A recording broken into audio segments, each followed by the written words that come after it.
আজকে দেখো কীভাবে মাল্টিমিটারকে ইউজ করে তোমরা রেজিস্টার ভ্যালু বের করবে। অনেক সময় রেজিস্টারের যে কালার ভ্যালুটা থাকে ওটা আমাদের অনেক সময় মনেও থাকে না, তো যে কারণে কিভাবে তোমরা মাল্টিমিটারকে ইউজ করে রেজিস্টারের ভ্যালু বের করবে সেটা আজকে দেখে নেবো খুব তাড়াতাড়ি।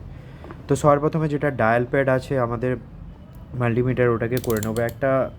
ফার্স্টে আমি 2K-তে রাখলাম। তো তারপরে রেজিস্টারে যেহেতু কোনো পজিটিভ নেগেটিভ নেই, তো আমরা যে কোনো সাইজে এটা ওয়্যারটাকে দেখে আমরা চেক করতে পারি। তো ফার্স্টে এটা চেক করলাম, এখানে দেখাচ্ছে 10, পয়েন্টের ভেতরে 10।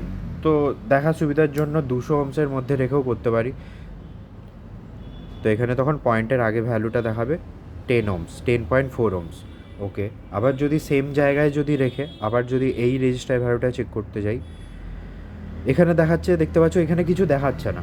তো তখন কি করব, তখন একটু বাড়াবো, 2K ভ্যালুতে, 2000-এর ভ্যালুতে দেখব, সেখানেও একটু দেখি অফ হয়ে গেছে, মানে 2000-এর থেকেও এটা বেশি ভ্যালু আছে, তো 20 কেটে দেখলাম।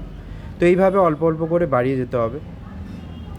তো এখানে দেখাচ্ছে ভ্যালু 2.15K,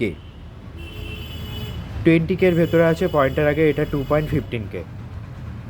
নেক্সট রেজিস্টারে যদি দেখি,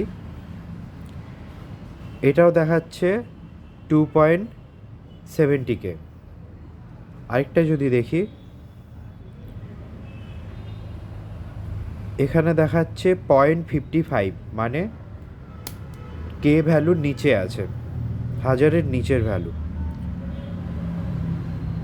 কিন্তু 200 ওহমসের ওপরে, তাহলে 222K-এর মধ্যে থাকবে এটা।